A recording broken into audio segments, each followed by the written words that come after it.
Salut à tous, c'est Hugo de la chaîne NSS et aujourd'hui on va parler un petit peu outils. Voilà, comme ça, la blague, elle est faite. Plus sérieusement, je ne vous apprends rien si je vous dis que pour faire du montage, il faut utiliser des outils. La sélection, le cut, l'outil plume, tout ça, on connaît, mais ils ne représentent qu'une petite partie de tous les outils qui existent et aujourd'hui je voulais qu'on voit tous ensemble quels sont les outils disponibles sur Premiere Pro et quelles sont leurs utilités. En tout, dans Premiere Pro, vous avez au total 16 outils différents. Dans notre barre d'outils, on n'en a que 8 qui nous apparaissent, mais quand vous voyez un outil avec le petit triangle juste en dessous, ça veut dire que l'on peut développer cet outil pour accéder à d'autres fonctionnalités. Mais on va voir ça juste après. Faisons les choses dans l'ordre. Le premier, le chef, le plus connu, le par défaut, l'outil sélection, tout simplement, vous cliquez sur votre rush et ça vous le sélectionne, vous cliquez sur un vide, ça le désélectionne, j'ai pas besoin de vous présenter l'outil sélection plus que ça. Ensuite, vous avez donc le premier outil avec la petite annotation en bas qui signale qu'on peut le développer. Pour développer, vous faites un clic enfoncé. Et on a donc deux outils très similaires, l'outil de sélection de piste en amont, donc vers l'avant, et l'outil de sélection de piste en aval, donc vers l'arrière. Concrètement, avec cet outil, je vais sélectionner un rush, et tous les rushs se trouvant après celui sélectionné vont être sélectionnés également. C'est comme ça qu'on va pouvoir venir déplacer beaucoup d'éléments sans dézoomer pour les sélectionner et revenir dessus. Et donc l'outil de piste en aval, c'est la même chose, mais de l'autre côté. Ensuite, vous avez l'outil allongement. Ce qu'il va faire, c'est que, comme son nom l'indique, il va allonger votre rush. Mais à la différence de l'outil sélection où, quand vous allez étirer votre rush,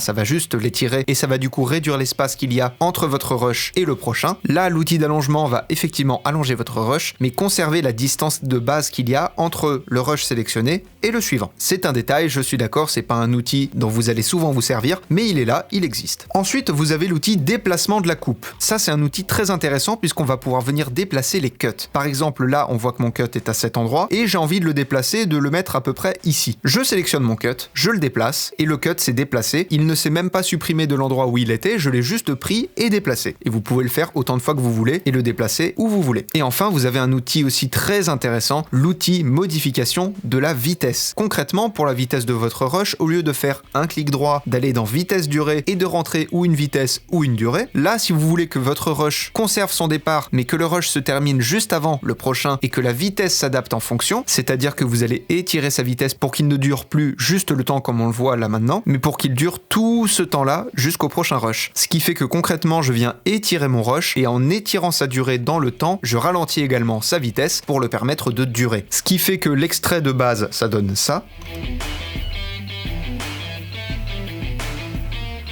Globalement, je vous le passe pas en entier parce que après ça va être très long. Et en étiré, ça donne ça. Alors bien évidemment, oui, c'est saccadé, mais pour les images saccadées, je vous renvoie vers la vidéo sur le slow motion, vous avez un lien en haut de l'écran. Voilà, donc ces trois effets, c'est les outils d'allongement concrètement. C'est le troisième outil en partant du haut. Ensuite, on retrouve notre fameux cutter.